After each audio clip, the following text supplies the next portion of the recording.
Come On Out to the Children. Again, this was another one of those songs where a couple lines came to me out of nowhere. Like, I just had these lines. I remember specifically clearly shortly after I met Joe Brostowitz, when he had auditioned to be the next guitar player for Crack in the Wall. The first day we auditioned, I showed him this song called Flowers on the Graves, and we started writing the song the day of his audition, and we started to kind of get it down. So this was shortly after I started playing with Joe. And so this particular day, I remember I was in the shower. I was taking a shower, and I think it was right when I turned the water off, or right after I turned the water off, I just sang out loud, "Come on out to the children, come on out to the light." And I just kind of like felt kind of puzzled, and I'm like, what was that? What on earth was that? Why did I just sing that? And I'm like drying off, and I'm out of the tub, and I'm drying off. And then all of a sudden I said, "Freddy Krueger's got a hot dog, Jason's wanting a bite." I'm thinking, where is this coming from? This has happened. This has not happened in years. It's been a really long time that this has happened to me, where like ideas will just pop off like a lighthouse goes off in my head. They just come out of nowhere, just out of thin air.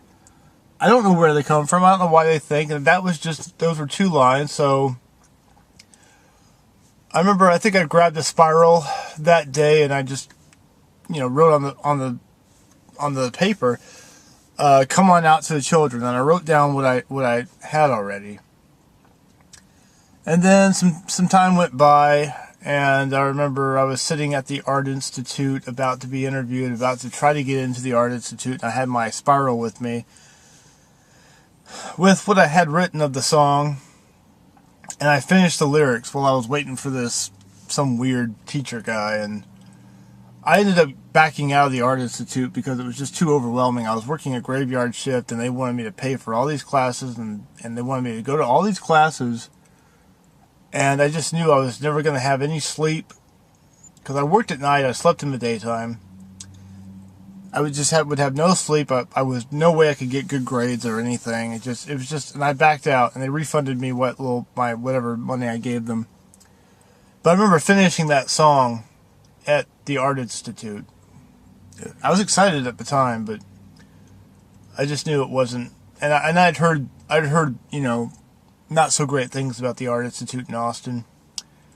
So basically, when I was writing the song, I'm thinking, okay, well, I had the characters Freddy Krueger and Jason come into my head, and I just remember writing the song, and at the time, I don't think I knew really what it was about, but I started just kind of writing just different kind of references in there, as if it was kind of like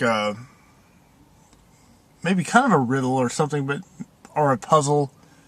I mean, don't really know how to what word I'm really looking for to describe what the song really is.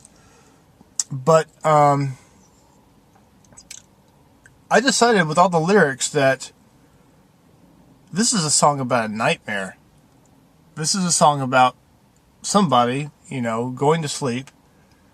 And I put all these characters in my song, like, Freddy Krueger and Jason and Ronald McDonald and Captain Crook and Boy George and John Mellencamp, and you can't get much scarier than those characters. Obviously, I wrote about a nightmare subconsciously.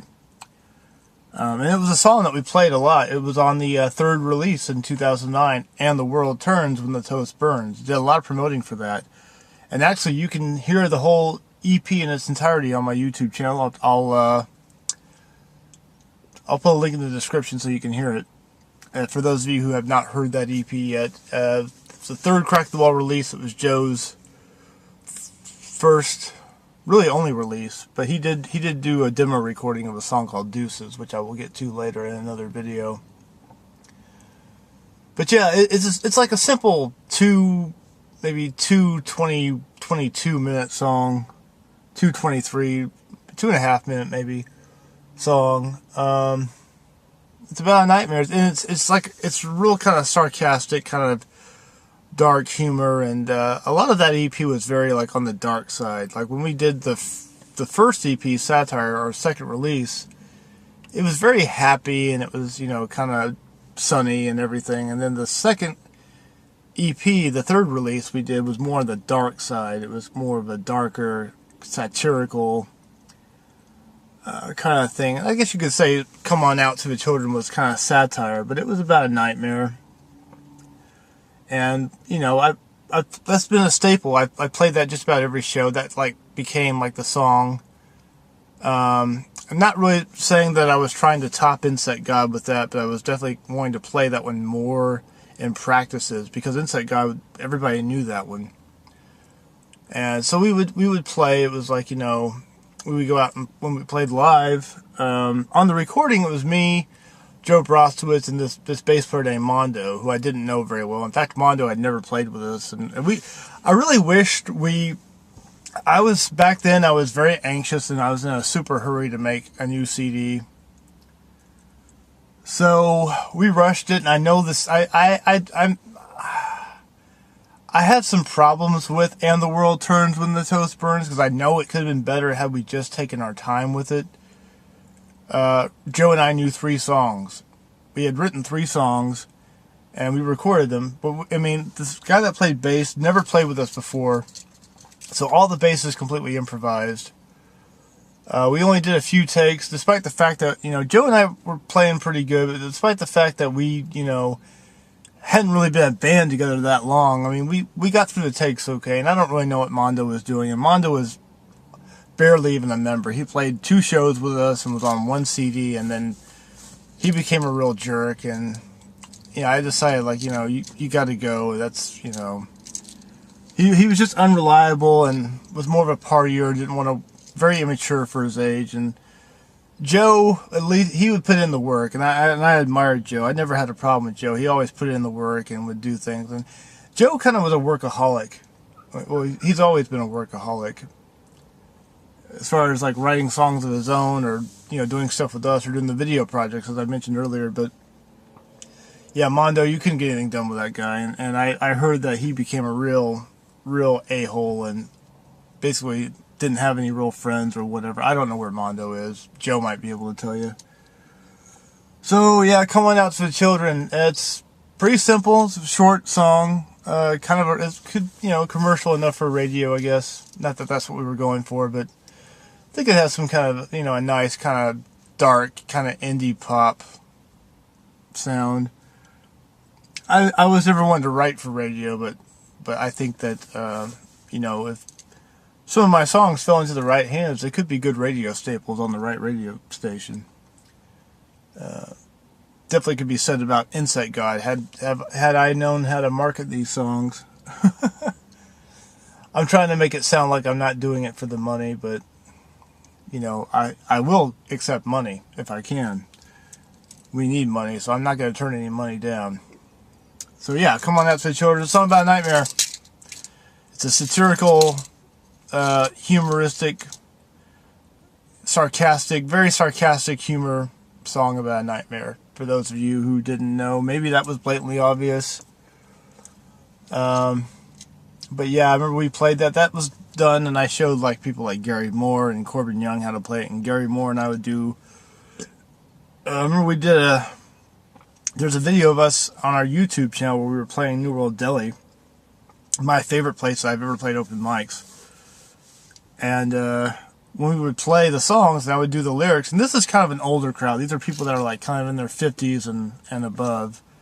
There's occasional young ones, but usually it's kind of people like senior citizens that come to this, and that's fine. That's cool. I could be friends with all ages, all musicians of all ages. And but one particular day we were playing that song. I think this was the day we debuted Space Girl for the first time. And it was the first time we ever played it live, and it was still kind of in its beginning stages, but it was, lyrically it was finished, I think. But we did Come On Out to the Children, and every time I would sing the chorus, I could hear the audience laughing. They thought it was just the funniest lyrics. I thought that's great. I love hearing the laughter, and they got the humor, because I know some of my songs, the humor is a bit weird, and it's very much on the out there side. So not everybody's gonna find, you know, the jokes in it or the humor in it. But it was really cool that they were laughing. I could hear them laughing, you know, over our music. It was great.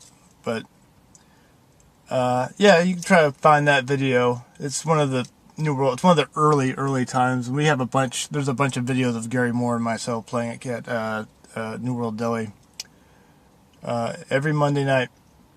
All right, so that's our video. That's the last one I have time for today. Should have some time tomorrow to make one or two more. I'm just pumping out these song story videos for Lance Cook. And I know he's loving every minute of it. He's excited, whatever. And I'm getting excited. I'm getting into workaholic mode. I'm like, he told me not to burn out, but it's like, oh, I gotta do another one. I can't wait to, what's the next one? What should I do? It took me a while, like, which song should I do today? And I just finally settled on Come On Out to the Children. It seems settling for some reason. So I've got 5 songs down, and millions to go. God knows how many to go. I didn't even count, but there's a lot I've got to do, and I want to do them. I really do, and I'm glad that Lance said to do this, because this is actually it's making me. I'm no longer bored. I've got a project now. I'm doing an actual project, and it's for the whole world to see. So anybody who's heard my music, was curious about the backstory of the songs, well, now you know, and now you will know with future song story videos. Those who are coming across me who don't know who I am, and you're seeing these videos for the first time, you get a history of the songs, and then you can go listen to them, and you'll get a good perspective in your head about, you know, you'll start seeing what these songs meant and where they came from. So that's the video for Coming Out to the Children. I'm going to get out of here and edit this video and relax. Got another 4-hour shift tomorrow at Toys R Us, working in a toy shop. And I'm going to have a couple of cold ones and then pass out. And then wake up, get up, go to work, and do it all over again. A couple more videos tomorrow, I hope. Thanks for watching. Have a good night. I will see you on the flip side. And all that jazz.